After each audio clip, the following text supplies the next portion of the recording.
We got Cole Hocker here, 12:57, winning the 5K at BU, getting the World Championship standard, and just outkicked your training partner, Kubatia. How'd you feel about the race?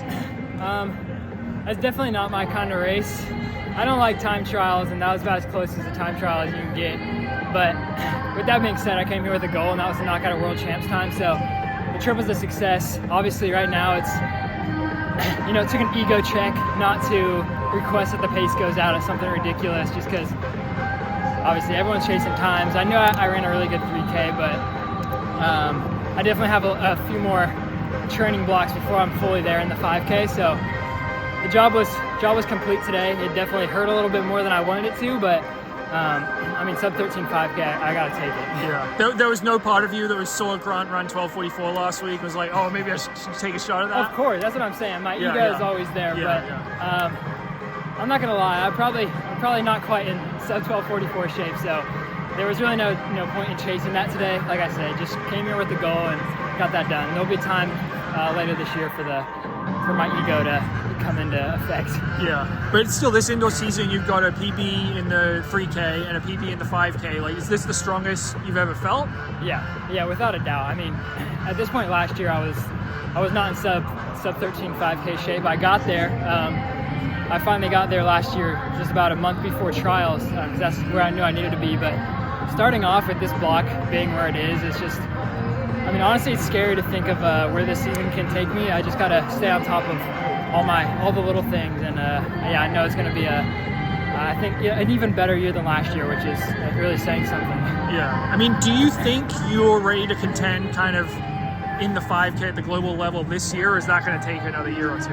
Absolutely this year. Yeah, I think, like I said, where I'm at in training, I wasn't going for 7:23 2 weeks ago, and I wanted to break 13 here today, but I just really wanted to race Millrose, and that's where that landed me, and so that one really gave me all the confidence I needed. And like I said, how my buildup was last year, and just comparing my fitness, I'm leaps ahead of that right now, and so it's just getting there now. And of course, this year's a little structured a bit different, so just got to be smart about everything. But no doubt, that's my goal. I've talked about it in previous interviews, but I want to make that 5K team for the USA, and if you make that team, then you're ready to compete at the World Final. So, that's definitely a goal. Well, you come here after a legendary race at Millrose. You come to BU. Some legendary races have gone down here this year and every year. The vibe, though, today was a little quieter. How did that affect you during the middle laps of such a long race? Yeah, when I was warming up, I thought, oh, this is actually not bad. I was coming from Millrose, it's very overwhelming, and unfortunately and fortunately, I think that's where I thrive, is when the environment's there and there's a lot at stake. And today felt like the opposite of that. I knew I had a job to do, but there really wasn't too much at stake, and so I had to dig really deep today to pull off that time. Did it help to have Cooper pass you with, I think it was like 3 or 4 laps ago? Definitely. Yeah, I think I tried my best to kind of come around him and somewhere around the middle just to keep it going, and then he did the same thing to me, which both of us, I think, were thankful for the other one.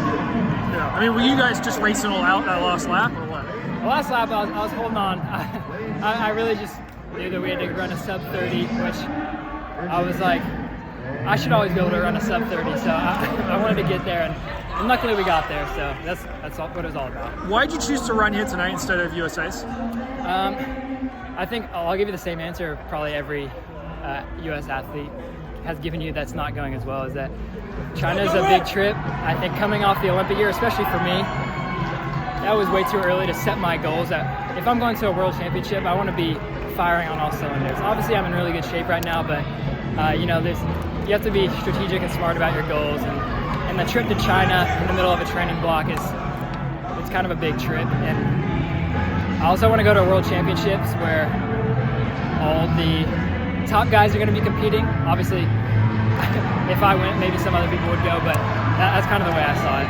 Will you race again before the first Grand Slam meet?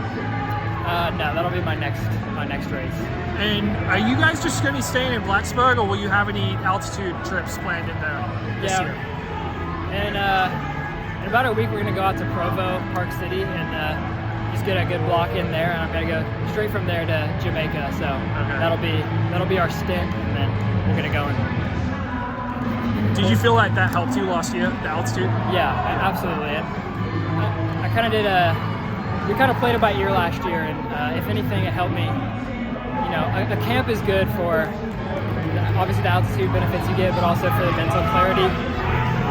For me, I just like to be really dialed in, and somewhere like Provo, I can really do that. Cool. You mentioned Grand Slam. We saw you gave your one-word description of what to expect being cinema. Could you give us a little expansion on that one word? It's gonna be a movie, I'm telling you. I mean, I can only speak for my abilities, but I know all those guys are ready to, you know, put it all out there. I know I thrive the best in a true race. Like I was saying today, I hate this. I hate this time trial stuff. And I know a lot of athletes love a time trial, and I'm like, what are we doing here? And I know I'm the best racer in the planet, and I think I proved that in Paris. So I'm excited for, you know, 8 races of that. And I got to ask you your reaction to Jakob Ingebrigtsen's world record in the mile, and I guess he's calling himself Yacht Goat now. So what do you think about that? Yeah, I think he's gonna do what he's gonna do, and I'm gonna keep doing what I'm gonna do. So, like I said, there's gonna be a time and place for me to you know, fully express myself on the track, and yeah, I'm just kind of counting the days till I get to do that. All right, nice job out there.